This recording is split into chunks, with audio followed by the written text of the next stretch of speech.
Ready to move in premium triplex villas at Kollur APR Projects. Ramakrishna Reddy తన పదవికి రాజీనామా చేసేందుకు సిద్ధమవుతున్నట్టు టాక్ వినిపిస్తోంది.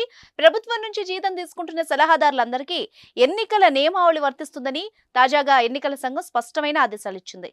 నిజానికి సిఈసి కేవలం సజ్జలపై వచ్చిన ఫిర్యాదుల్ని దృష్టిలో ఉంచుకునే ఆదేశాలు జారీ చేసిందా అన్న అనుమానాలు రాకతప్పవు. రంగంలోకి దిగిన సాధారణ పరిపాలన శాఖ సలహాదారులందరికీ నోట్ పంపించింది. కాగా అధికారికంగా 40 మంది ప్రభుత్వ సలహాదారులుండగా కొన్ని జీవోలను రహస్యంగా ఉంచినందున అసలు ఎంతమంది సలహాదారులను నియమించారన్నది ఇప్పటి వరకు ఎవరికి తెలియదు. ఇది సహజంగానే సజ్జలకు నైతిక సంకటంగా మారింది. ఇప్పటి వరకు ఆయన ప్రభుత్వ సలహాదారుతో పాటు వైసీపీ ప్రధాన కార్యదర్శి హోదాలో ప్రతిరోజు ఎన్డీఏ కూటమిపై విమర్శల బాణాలు సంధిస్తున్న విషయం తెలిసిందే. అందులో ఆయన చేసిన కొన్ని విమర్శల్ని ఎన్డీఏ కూటమి నేతలు ఈసీకి సైతం ఫిర్యాదు చేశారు. ప్రభుత్వ జీతం తీసుకుంటున్న సజ్జల తమపై ఎలా విమర్శలు చేస్తారని ప్రశ్నించారు. ఎన్నికల నియమావళి ఆయనకు వర్తిస్తుంది కాబట్టి సజ్జలపై చర్యలు తీసుకోవాలని ఈసీని డిమాండ్ చేశారు.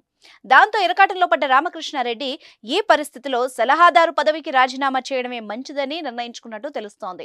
సలహాదారు హోదాలో ఉండి రోజు టీడీపీ జనసేనను విమర్శించి వాళ్ల ఫిర్యాదులు ఎదుర్కొనే బదులు అసలు ఆ హోదాకే రాజీనామా చేయడం ఉత్తమమని సజ్జల భావిస్తున్నట్టు తెలుస్తోంది.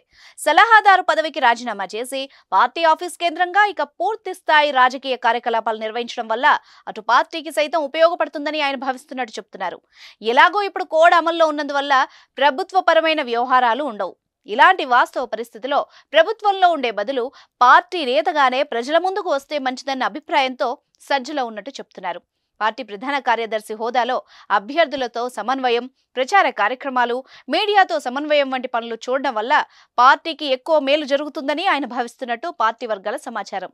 దీన్ని బట్టి నేడో రేపో సజ్జల తన పదవికి రాజీనామా చేసే అవకాశం ఉందంటున్నారు.